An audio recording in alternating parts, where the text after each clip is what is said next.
You're listening to Mature Allure. Here, we chat about self care, relationships, careers, and all the things living a mature life includes. I'm your host, Sherry O. Welcome.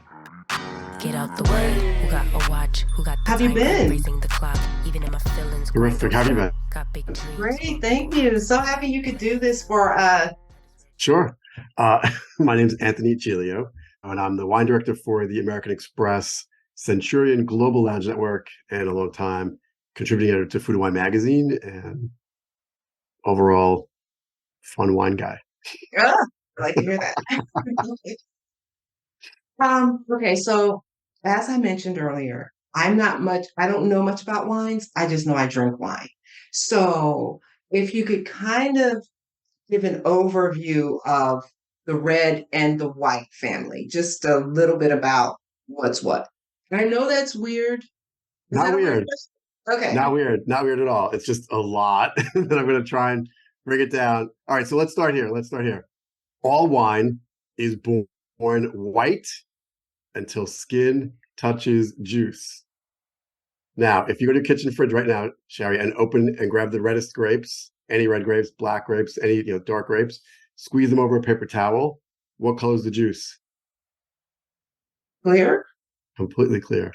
Clear until you let the skins fall into the juice, and then they will bleed red into the juice. So that's how you make rosé. That's how you make champagne. Champagne is red wine in disguise. I never knew. Prosecco is another thing. Is white grapes, but that's made in a different style. But for example, real champagne is 3 grapes, 2 are red.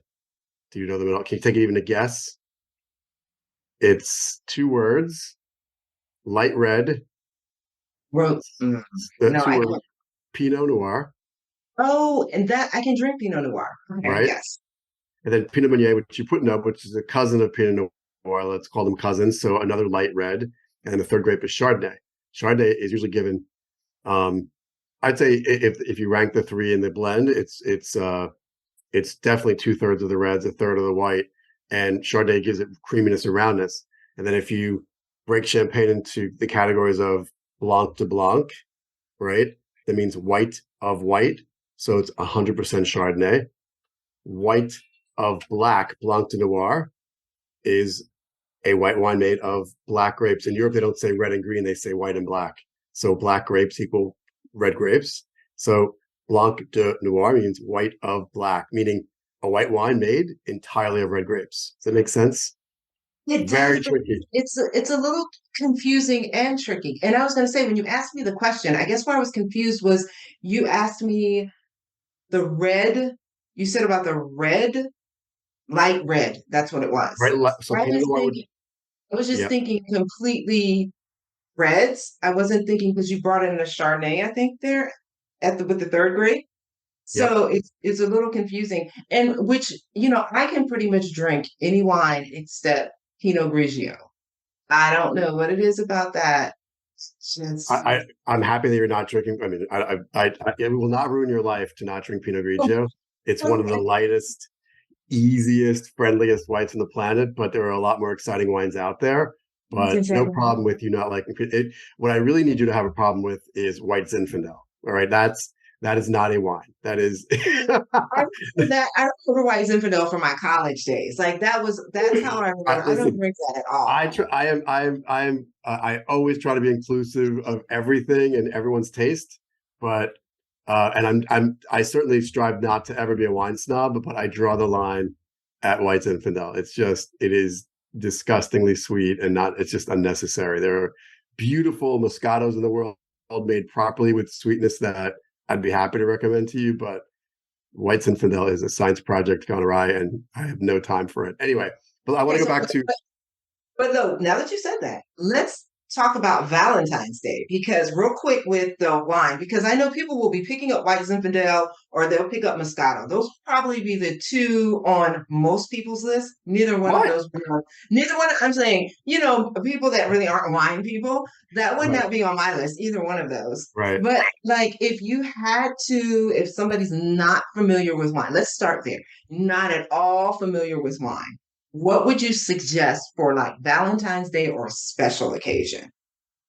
I would say start with, are we talking white or red or sparkling, right? Or rosé? I mean, there's all that's the four categories of questioning. And then to say, what is your dryness, sweetness quotient, right? So, and then we have to say off the bat, which is not going to be good news to the white Zinfandel lovers or the Moscato lovers, is that um, those sweet wines don't really compete in the same arena, meaning they're definitely easy pleasers. They're like the Kool-Aid end of soft drinks. I mean, they're just they're gateways to wine. I think we all, I mean, your gateway was White Zin, mine was Riuniti when I was in college. So like that, we start there, and then we gradually get to drier and drier, and and understanding that sweetness has nothing to do with fruitiness. So I'll pour someone a glass of a classic, delicious red wine like a Pinot Noir or anything, and they'll say, "No, that's too sweet for me," and I'll say, "I hope you don't mind me correcting you, but you definitely mean too fruity." And that makes sense. Fruity is fine. If it's too fruity for you, you want drier, maybe you want more tannin, more power. Like Pinot Noir would be the fruitier end of the red spectrum. Cabernet, the more powerful end of the spectrum, right? So maybe you're a cab lover and I pour you Pinot, you're like, you mean to say it's too fruity, but a lot of people say it's too sweet. And I say, let me help you in case you ever meet the winemaker. You would never want to say that because they might have a cow and say, like, there is no sugar in this wine. So we tend to say sweetness when we mean fruitiness. But back to your original question, where do we go for Valentine's Day? Depends. Well, how about this? How about I flip it and say it depends on who you're buying it for. So, assuming they don't like sweet wine, assuming they like normal dry wine. Okay, can we do that or not? Or do you really want to know this? I can't even recommend the sweet stuff. I think you can do that. I think it's perfect. You're going down the right path. So who are you buying for? Do they love champagne or any old sparkling or rosé? And is it a sparkling rosé or a still rosé? Is it light red? Is it medium red? Is it full bodied red? And once you have that information, go to your wine shop or go online to your wine shop and ask for help and just say, I'm looking for something like this. What do you have for Valentine's Day? By the way, Valentine's Day, retailers go crazy and come up with really fun specials that all have to do with love. So like labels that have hearts or flowers or things that seem appropriate to the theme of Valentine's Day. Others will look for names that have love in them. I always went to the region in France of Beaujolais. So do you know Beaujolais? That's the super lightest reds, some of the super lightest reds on the planet. They're beautiful, juicy, super light, delicious, chillable, gulpable reds. They're some of my favorite summertime wines. But there is a power structure within them too that can get complicated. But all to say, if you went to a wine shop and said, do you have any good Beaujolais? Because there's Beaujolais Nouveau, which is sort of like the base, or Beaujolais Nouveau, which is the third, the third Thursday in November every year. Beaujolais Nouveau comes out and it's like a party wine, but those are expired by New Year's. Know that. Don't be saving it for next year for a special occasion. But good Beaujolais, guess what? One of those 10 villages to know, 10, I'm holding up 5. One village is Saint Amour. Saint Amour, the saint of love. Perfect. I mean, I literally, I was going to go to a bottle, I'll frame it. I bought one for my wife. I have it ready for Valentine's Day. It's a Saint Amour. So that would be a Cru Village wine of Beaujolais. It's a beautiful wine. I think it's all of like $24, $26. Beaujolais are great values, but I would just go to a retailer and say, show me some fun things for Valentine's Day, and then say what category you might be looking in. Are you looking in real champagne, a good sparkling wine? Is it white or is it rosé? Or are we looking at a white wine, a rosé wine, or a red wine? And within those categories, is it light or full, etc.? You know what? I've never had a Beaujolais. So that now that you're saying that, I'm going to try that You're for on Valentine's. notice. You have to have it. You're gonna have it And before Valentine's Day. oh, no problem. I'm having wine tonight, so it's wine for any occasion. And I was going to ask you, am I wrong? Because when you were saying it's too sweet, that type of thing, am I wrong if I say it's too light? Because like, if I want a red wine, usually I drink mostly red. I do Cabernet. The Cabernet Sauvignon. Is that what it is? Yep. Yeah. I do that one. Like that's what I'm having tonight. Versus if I want something light, I'll do Pinot Noir. Like I Perfect. don't. I noticed I've said that Pinot Noir is light. I wasn't sure if that was wrong to say that it was lighter, because to me it 100% just right. tastes lighter. And so then how does Merlot fit into that too? Because I have a nephew who's really moving into that sommelier field. So Beautiful. yeah, Beautiful. yeah. I think he, whatever level, I think it's the first. I don't know, but he just passed something. He's down in Miami. So Congratulations. yeah, so he's really, really excited about it. And I remember him telling me that somebody made a comment like, "Oh, Merlots are the strongest red wines," or something. And I was like thinking to myself, I don't really taste that." But he mentioned to me, Mm. no, cabs are, I don't know if he was right about that either, but I don't know how it really works when it comes to the light versus the Okay. boldest. Is it going to be dry? It's all dry. Okay. But there is actually a spectrum or even a table. If I'm a big proponent of Steve DeLong. He's a map maker in London who makes beautiful wine maps, like gorgeous wine maps. DELONG, DeLong's wine maps. If you Google it, he has one thing called. I think he changed the name because he got some grief from scientists, but it used to be called the periodic table of grapes, and now I think it's Mm. just called, I don't know. I don't know what he changed it to. I've gifted that to so many people in the past. I see people, it's hanging up in people's dining rooms. Like it's this really beautiful chart of every grape that known to in I think there's over 400, but they're all just like the periodic table, from almost completely clear to completely black in color. The deepest, darkest red, almost black, basically black, and all the names. And it comes with a booklet too. But it is a great gift to give everybody. Give it to your nephew. He might be redundant for him, but I give it to a lot of people. All to say, Merlot's position next to Cabernet is their partners in Bordeaux, where both hail from, where they both hail from in France. Merlot's role is to soften Cabernet, but it's powerful. It is also powerful, but Cabernet is more powerful. And using old terminology, they used to say like Cabernet is the king and Merlot's the queen. I know it's probably not correct anymore to say that, but meaning one is a little softer, but probably a lot smarter. And the Cabernet is the big, powerful brute of a king. But all to say, in Bordeaux, that's the structure. There's 5 grapes that make up red Bordeaux: Cabernet Sauvignon and Merlot are the 2 primary. And then and you could take a rabbit hole dive into the left bank and right bank, and which uses which side uses more of Cabernet and more of Merlot. And then you'll find Malbec, which everyone thinks is from Argentina, but it is from Bordeaux, and it's also from Cahors in France. But it went to Argentina. I call it the Evita Peron of grapes because it went to Argentina 100 years ago and had a great rebirth, and is actually beloved and enjoyed more from Argentina than anywhere else in the world. So Malbec is French, but Argentine Malbec is the standard for most people. And then you have Cabernet Franc, which most people are learning about in the last 2 years. I think it's trending. Cabernet Franc is actually getting really popular. It's sort of like a less complex Cabernet Sauvignon, but it's still a very powerful grape in its own right. Malbec, and then Petit Verdot, which nobody knows, and it's used in very small portions, but those are the 5 grapes. So all to say, Cabernet Merlot hand in hand.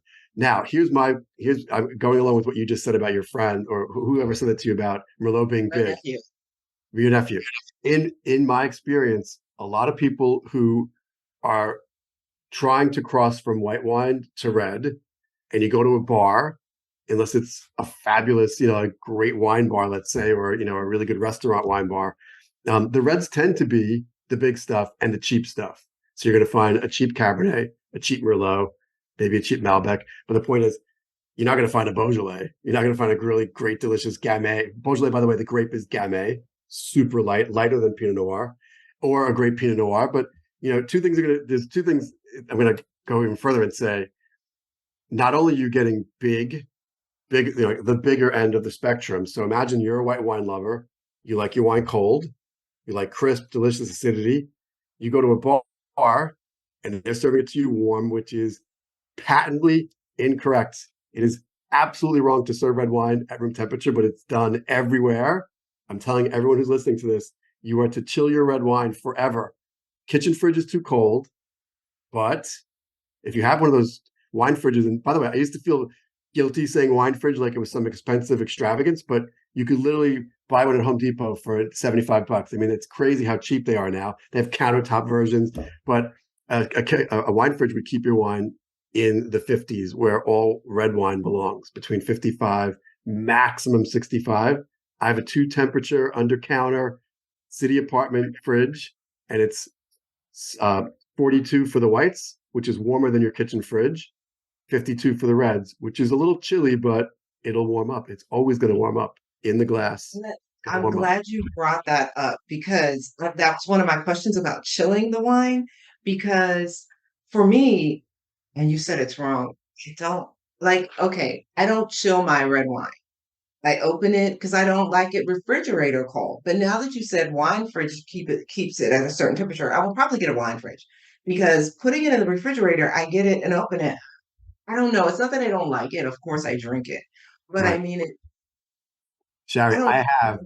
I have a mind-blowing experiment that if I could monetize this the last 20 years, I'd be a bazillionaire because everyone does it and they report back and say, holy cow, that's amazing. And here it is. You're going to you're going to make an ice bucket.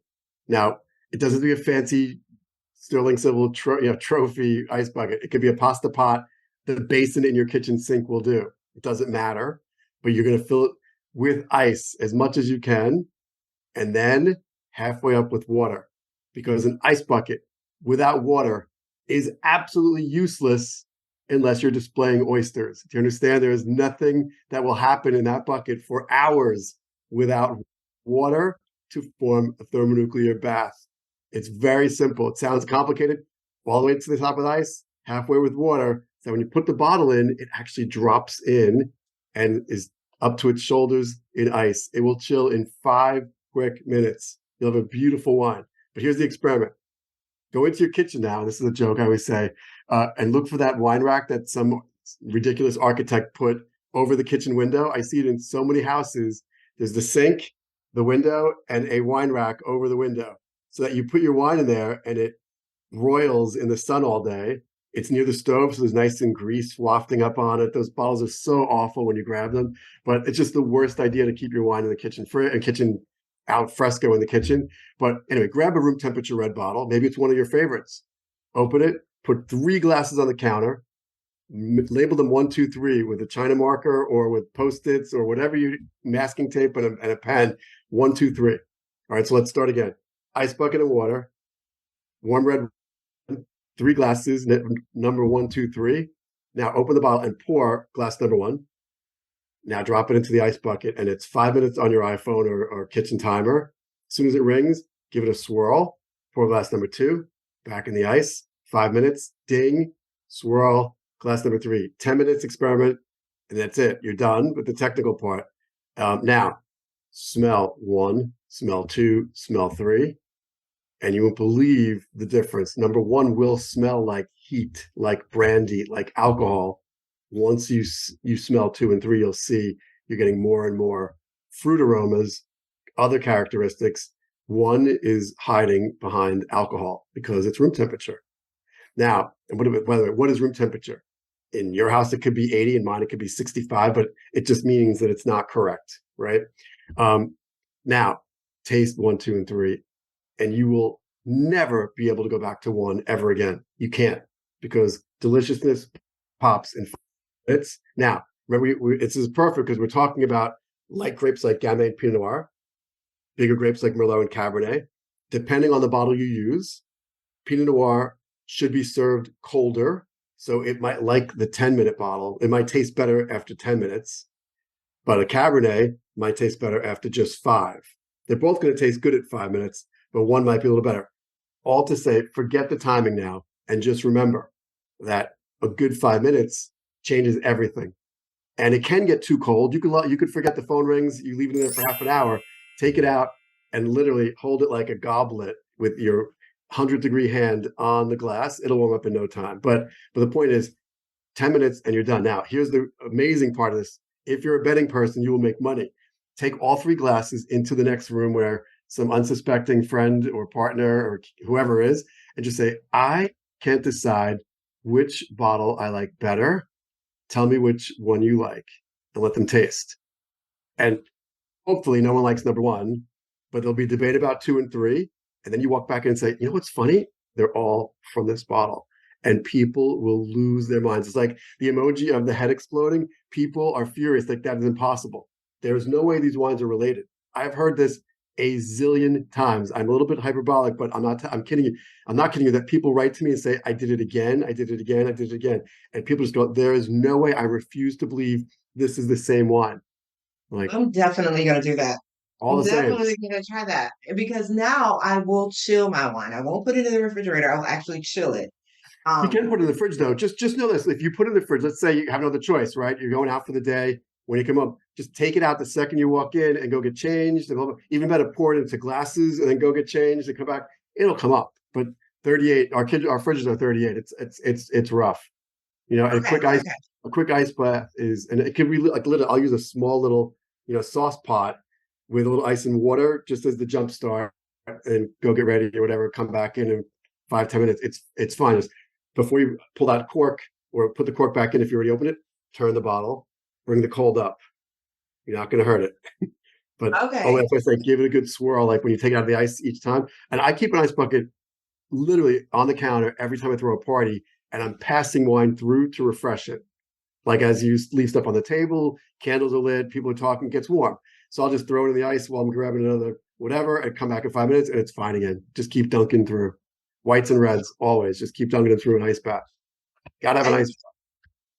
Okay. Well, then let's talk about whites because we've Yeah, talked about like the Merlots and all of those. What about like I really do like Sauvignon Blanc. I do like that a lot. sure. Um, but then I also this might be kind of I don't know. It's not weird, but I haven't seen it anywhere other than Miami. I'm sure other places sell it, but here in Atlanta, where I am now, I have not been able to find it. It's been a Riesling Moscato mix. Again, I'm not a big Moscato person because it's too, I won't say sweet, too fruity. But like I've, Thank you for that. But Moscato is actually produced sweet quite often, like with oh, sugar, like leaving residual sugar in the blend, or they might add some unfermented juice in at the end, depending on where it's made and what the rules are. But yeah, no, okay. Moscato is a hook wine, like meaning, like I said to you, it's those gateway wines, just like the Riunitis, let's say, or the other. There's a million on the market, but those are the ones that try to grab you because of sweetness. So it's like that. By the way, that'd be your evolution from like soft drink sodas into sweet wines and then into drier. But it's part of the progression. So they hook people who have a sweet tooth with those wines. But so it's a Riesling Moscato blend. You found Yes. it in And Miami. yeah, and here in Atlanta, I mean, I've been to several wine places, I mean, I'm sure I could buy it online somewhere. And it wasn't even expensive. It's a cheap But wine, was it sweet? but what it was Riesling is dry. So it like took down that dry Mhm. slightly, but it Yeah, wasn't and Moscato sweet, sweet, sweet. So it lifted the Moscato. So it yeah. gave me a slight bit of I got it. I got it. yeah, it's But so good. I'm going to make it easier for you. I'm going to make it easier for you.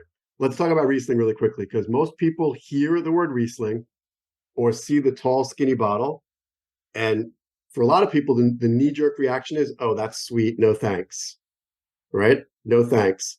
Riesling has been ruined for a lot of people, generations of people, by cheap Blue Nun, Blue Nun Rieslings. They call them the Liebfrau milks, the 1960s and 70s wines. I had them in my house when I was a kid. They're just very simple and very sweet.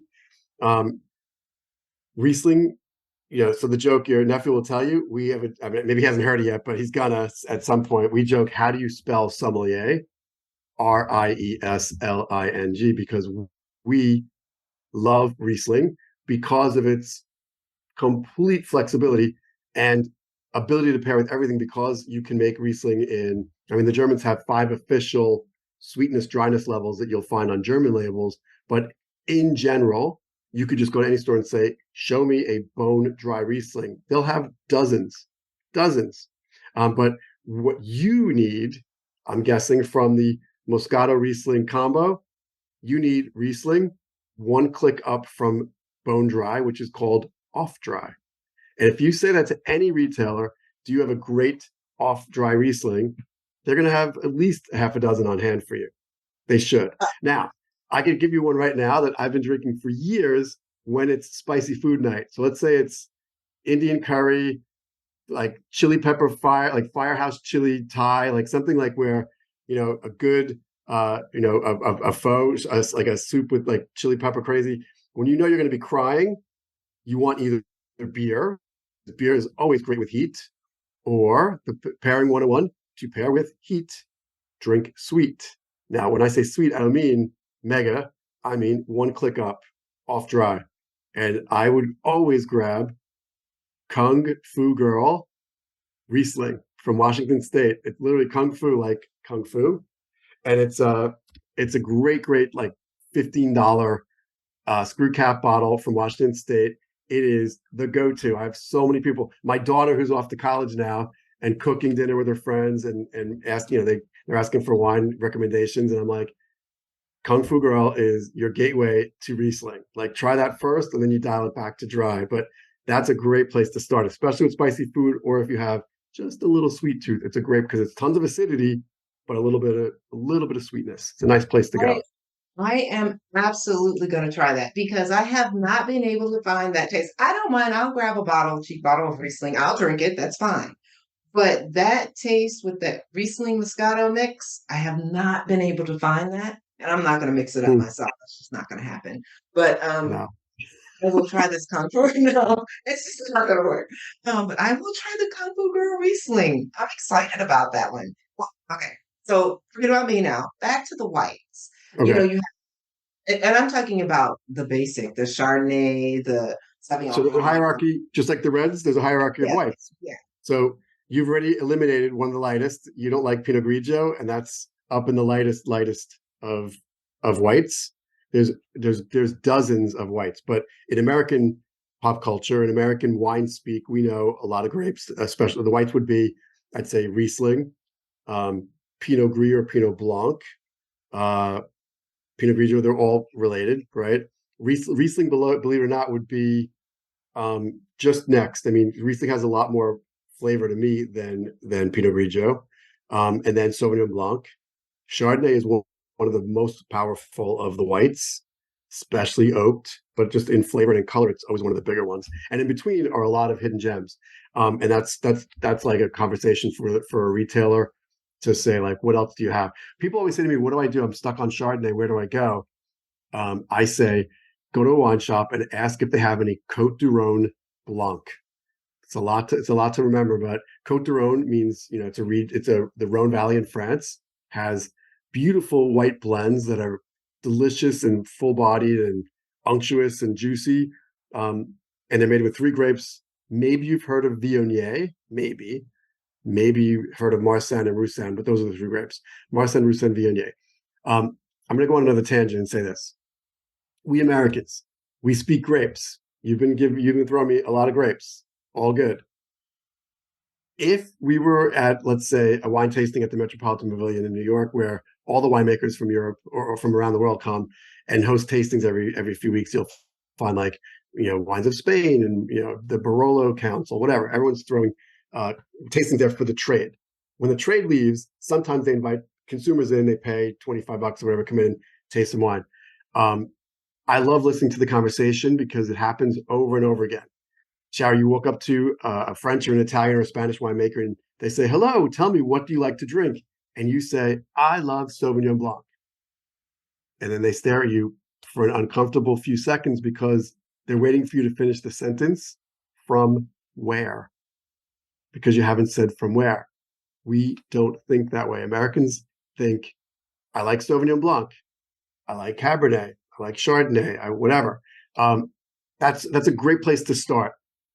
But in Europe, in most of Europe, wines are named by address: Champagne, Bordeaux, Chianti, Rioja, Porto, all addresses their regional names with no indication of grape. So look at Sauvignon Blanc, and let's start here. Sauvignon Blanc hails from 2 places in France. the Loire Valley in central France, just south of Paris, Puy-Fumé, and Sancerre are two village names in the Loire Valley. Have you heard of Sancerre? Sancerre is Sauvignon Blanc. A lot of people like Sancerre. It's like I before the pandemic, I used to joke that the official white lunch wine of New York was Sancerre. Sounds just French enough to sound sophisticated. It's not hard to say. There's no accents to trip you. But Sancerre is a village in the Loire Valley where the white grape is Sauvignon Blanc, but it's never on the label.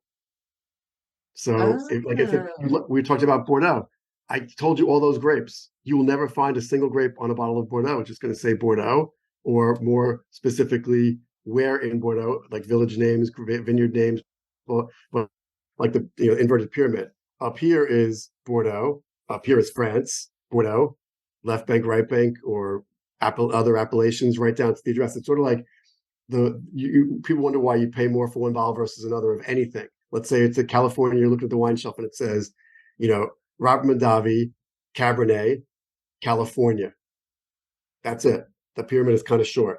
But if the next to it says Robert Mondavi, Cabernet, Napa Valley, Toquelin Vineyard, plot 127, like it's a severely deep pyramid. The bigger the address, the more you pay because it's a higher quality level. Does that make sense? it Now, does. It I'm does. all over the place here, but I'm going to bring it all home right now. All to say, you're a Sauvignon Blanc lover. Could you say to me, without any wrong answers, no wrong answer here, do you tend to look at, do you say, oh, I like Sauvignon Blancs, I like the ones from New Zealand, or I like the ones from South Africa, or I like the ones from California, or you just like any Sauvignon Blanc? Any You do Sauvignon Blanc. now, but when we get off this phone, you are going to say, you're going to start looking at your bottles and I'm like, wow, now this one tastes better. If there's two side by side at a party, two Sauvignon Blancs, not from the same place or same producer, I guarantee you will discern a difference. And maybe there you start to build a little bit of your notebook in your head where you say, like, that one is from California and that one's from South Africa, or that one's from New Zealand and that one's from wherever, or from France. I have no idea in France where it's from, but it's French. Meaning that's just the place to begin to say, like, I think I like that one better, and I'm going to start asking more for that. And then that's how you find the address. It's reverse. We do it in the reverse here. But all to say, there is no one Sauvignon Blanc style. There's no one Cabernet style. There's no one style of anything. But for most Americans, we speak in grapes, and there's nothing wrong with that. It's a great way to start the conversation, but it can get a lot more. We can get a lot more into it as we learn where those grapes are from, where they're grown. I'm learning so much. That's crazy because I did not know that. Wow, Yeah. now I'm gonna have to start paying attention. There Um, you go. you mentioned food earlier. Yep. When it comes to pairing, the whole thing red and meat and beef or whatever. But I just heard you say like the spicy, the heat, the sweet, what is it with pairing wine pairing? Pairing wines with Well, food. so what I just gave you that to pair with heat, drink sweet is one of the easiest, and I'd say one of the few rules I really, really throw out to people to say.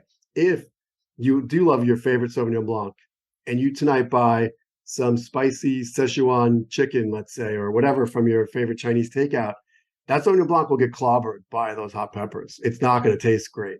I'm not going to, by the way, ultimately, food pairing 101, everything is going to taste better than water, right? So let's say if we could like, okay, if I have to pick between the water and the Sauvignon Blanc, that's all I have in the house, it's going to be fine. You're going to be great and mission accomplished. But if we can say like, okay, is this going to be great with hot peppers? That's the only time I say sweetness and spicy heat are the two challenges in food pairing. Otherwise, everything's wide open. Everything is wide open. I pair red wine with fish all the time, especially at fancy corporate dinners where I have to, speak for a group of like 100 people, and it's like, Anthony, what do you want to do with the menu? I'm like, second course is a fish course anchored to red grapes. So the chef knows exactly what I'm asking, and that's this: how do you pair like the whitest skate wing, right? Like white fish. Like in French, a classic French dish would be beurre noisette, which I don't speak French, but beurre noisette is browned butter, right? Like you have that beautiful brown butter, which could be a sauce on a million things, but you pour that over skate wing, you've now anchored it to red wine because it's got caramelized butter over the top, and that's nutty and earthy and caramelized. It will anchor easily to a beautiful chilled Cru Beaujolais or a great Pinot Noir. If we just roasted if I took anything, a halibut or whatever, put in the oven, threw some capers, maybe some tomatoes or mushrooms, anything earthy to use to make a sauce, I've now anchored it to red wine. I could have it, not Cabernet, never Cabernet. The light, high acid reds go beautifully with fish dishes. It's a conversation piece and it blows people's minds. People are like, I would never think to do this. I'm like, right, because people think that they're not allowed to, or they're afraid to say they do it at home, but they don't want to tell me. The only thing you need to be embarrassed about is putting ice cubes in your wine. I don't want to hear it. There is no reason for this. Because guess what you could do? I have the answer. Another thing I've been talking about for 3 decades and I can't make a penny off it. Freeze grapes in Ziploc bags in your freezer and pop them into a glass of wine if it's too warm, if you're in a hurry, and no harm, no foul. It's on brand. It looks okay. I mean, it's not the most elegant thing to do, but who cares if you're in your kitchen in your pajamas? Nobody's going to tell you what to do. But frozen grapes, no water, no harm, no foul. Better than That's those an awful, awesome idea. better than those awful refreezable plastic ice cubes. No way. I mean, like the lemon wedges and the orange peels. Like, no thanks. It's not sangria, and I don't want anything plastic in my wine. Well, who would want that? Anyway, I digress. So there's your marching orders, right? So when it comes to pairing wine and food, one of the big questions is one of the funniest things. By the way, so I'm the as the wine director for Amex, and my relationship with Amex goes back 25 years. I'm the online sommelier for the Platinum Card. If you opt in through some food and wine newsletter, it's not easy, but it's people been subscribing for years. People ask me questions through their server, and then they come to me, and I have 48 hours to answer. Nobody pays attention to the 48-hour part. But sometimes I get the emails right away. Sometimes I see them tomorrow. But I caught this one. It was years ago. And a woman wrote and said, Anthony, oh my God, the steaks are on the grill. And we realized all we have is Chardonnay in the house. What do we do? And I caught it. I'm looking right at it's like we're not texting, but we're emailing. But I'm like, well, by now I hope the steaks are off the grill because you do not want to overcook them if I'm coming over. They should be still moving. If I have my way, they're still moving. But guess what? You have 2 choices. It's very clear your 2 choices, and I already gave it away a few minutes ago. You have water or Chardonnay with your steak. I know what I would do. I would take the Chardonnay, and if you still think that's weird, think about if you were at Balthazar right now with me. We're having steak frite. The steak comes with a giant medallion of butter melting over the top. I mean, it's such a classic thing to do. We love fat with our steak. We love buttery things with steak. Sometimes we use butter sauces on steak sauce, but Chardonnay, unless you're drinking a Chablis that's bone dry, you're drinking an oaked Chardonnay that's got a buttery profile. It's going to be totally fine with the steak. Good luck. And she wrote me the next day and said, that was the greatest steak I've ever had. I mean, like crazy, because she's probably a Cabernet lover. She didn't say, but I get these questions all the time where people are terrified that there's the wrong thing to do, like that there's got to be a right and a wrong. By the way, like I said to you, if you take your favorite Sauvignon Blanc and pair it with spicy Indian food or spicy Thai food or spicy Chinese food or any cuisine, every ethnic cuisine uses hot peppers. But once you add the hot peppers in there or too much sweetness, like candy in wine is terrible too, but people do it, you find out it cancels the profile of the wine. It just tastes terrible. So it's not the worst thing in the world, but it's not the best idea either. For most food and wine pairing though, honestly, when we're talking just savory deliciousness, not sweet, not hot, anything goes if you have an open mind. Okay, well, let's do this before we get further along because I do want to ask you about sparkling wine. But tell us a little bit about your offerings, like what you offer, and how somebody can get in contact with you if they're interested in your 15-minute consulting. Well, I appreciate that. The hardest part is spelling my name correctly. If you could Google me correctly, you'll find me. It's Giglio. So AnthonyGiglio.com, and you got me on Instagram, Anthony Giglio, Twitter, Anthony Giglio. It's pretty simple. You just got to get that silent GL together. It becomes Giglio. But I do this day and night. I'm hosting virtual tastings, live tastings, tours, team building, corporate events, you name it. I do a lot of these every, many times a week, but I'm pretty booked up already for the first 3 months of this year. So yeah, I love what I do. I don't consider it work. I think I'm really fortunate to do this out of complete love for the subject. I just have so much fun with this, and I love popping, bubbles. That's where people say, "Oh, I thought you couldn't do this," or "I thought you could only do that," or isn't all red wine this, or isn't all blah, blah. It's like there are no definites in here. There's just, like I said, a few things I would say are a little bit better. Like you want to have a little bit of off dry with some spicy foods. By the way, I've hosted wine tastings for red wine and chocolate. And you wanted to talk about sparkling wine. Do you know how many times people, oh my God, red wine and chocolate? I could do it. We would have a lot of fun. But do you know how many people hire me for champagne and chocolate because they're trying to pair two luxury items? It's a terrible idea. Champagne and chocolate hate each other. We could all pretend that they like each other and everyone's going to get buzzed and high on chocolate, but it's not going to be a great pairing experience. Champagne and chocolate do not like each other. Well, that brings up, back to Valentine's Day. What if somebody gets champagne and they have chocolates? That's really good that you said that Well, because so remember when I said that champagne is red wine in disguise for the most part, but without the tannin, it collapses with heavy dark chocolate, like good. I'm the bitter chocolate guy. I don't know if you're a milk chocolate person, but I love bitter chocolate. I love, love, love bitter chocolate. That pairs beautifully with Merlot, especially, by the way. A little fruit, a little power. Pinot Noirs, Cabernets, Merlots, they all have, there's room in there for all chocolates, even milk. White chocolate is not chocolate, so that's off the list. Sorry. But it caused a war with the chocolate council. But champagne, what I would do then is say, okay, so I'm going to go for the reddest champagne I can get. I'll go for a rosé because at least there's some red wine in there, or Blanc de Noir. But white Blanc de Noir means only red grapes or only black grapes because in Europe they say black instead of red, so only black grapes. So Blanc de Noir means white of black grapes. So it'll be it's more red wine, but there's no tannin in there. There's no power structure really. So they're just pressing the grapes. The skins never touch the juice. Tannin doesn't enter the equation. Power doesn't enter the equation. So you just have Pinot Noir, Pinot Meunier juice. So champagne and Pinot Noir, champagne and chocolate, not a great idea. But again, if that's all you got in the house and it's Valentine's Day, you're going to make it work. And why not? It's going to be fine. It's all going to be fine because it's better than, what is it better than, Sherry? Water and chocolate. Yeah. It's always better than water, Sherry. That's the rule for life. Okay, so glasses, wine glasses. Does it matter? I would say that I'm a snob about the thinner the glass, the better for all of our experiences. So like,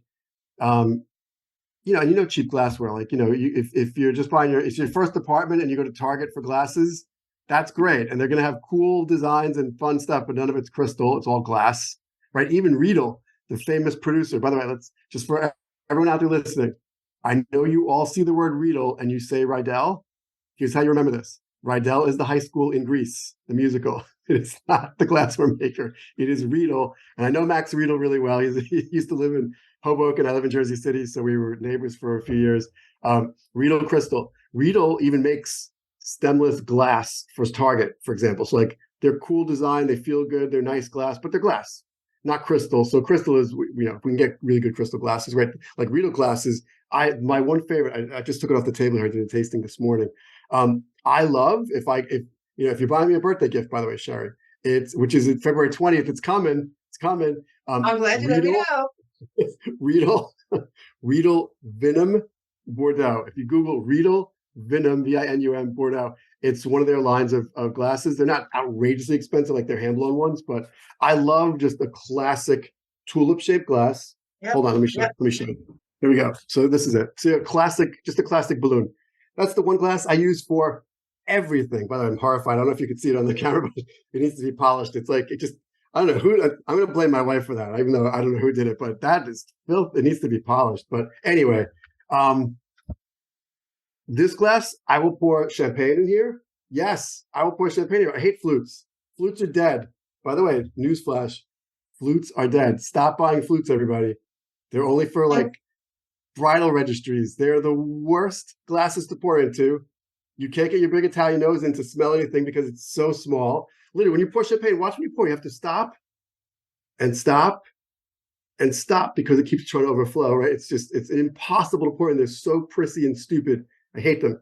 Literally hate them. Most sommeliers will tell you to buy like a smaller, like a tulip bulb, like size glass. Like it's like a fat flute now is the new, like Riedel makes beautiful ones too.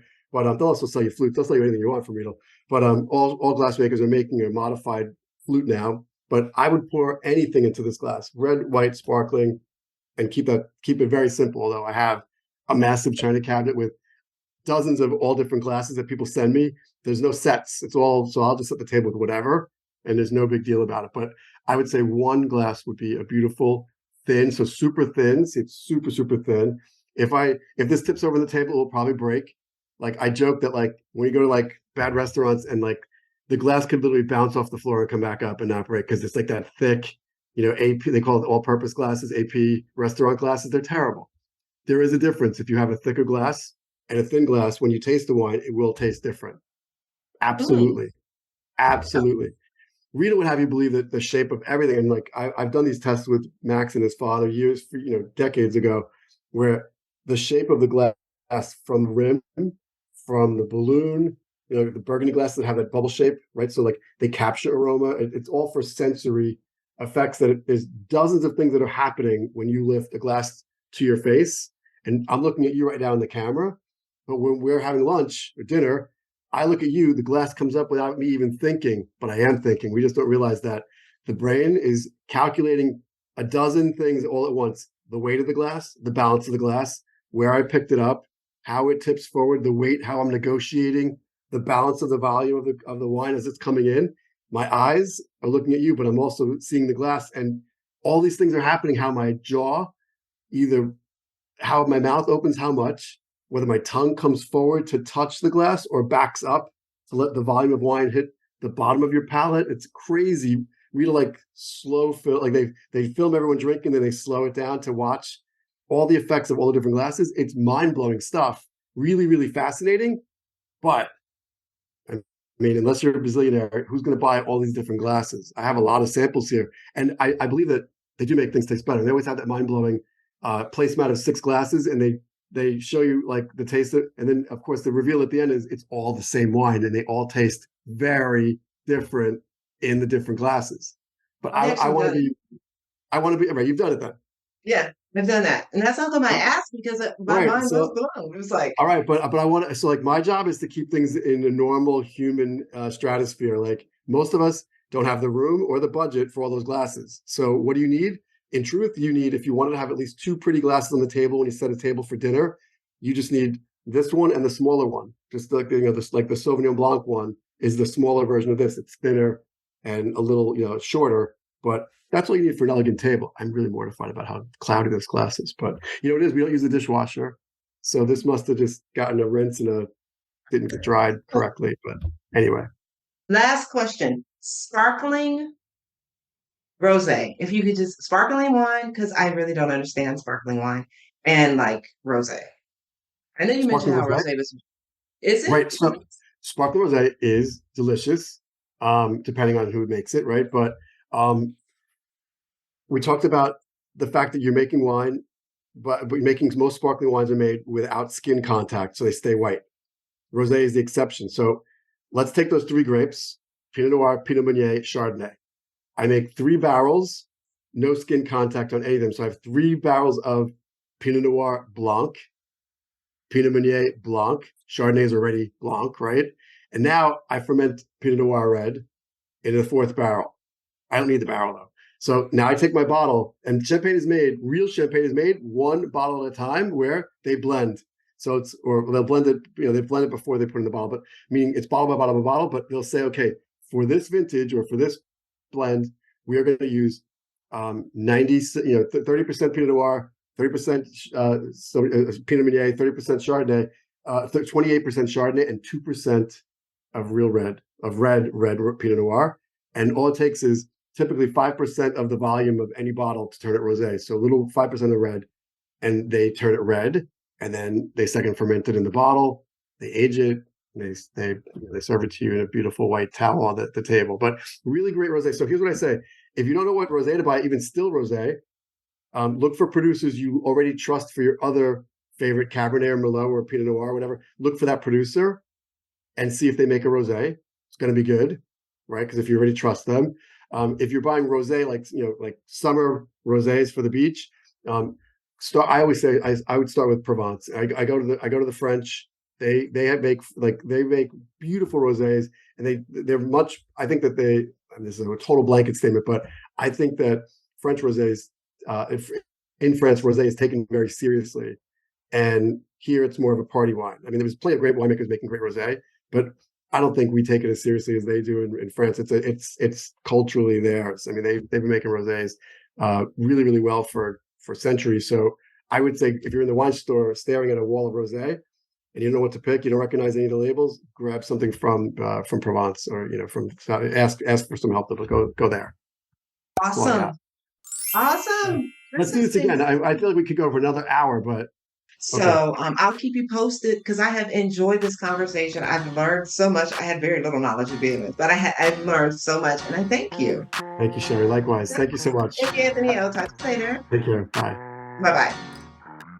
Get out the way, who got a watch, who got the time, I'm racing the clock. Even in my feelings, grind don't stop. Got big dreams, want big rocks. I got plans, you got talk. Heard it's real cheap, but it's really gon' cost.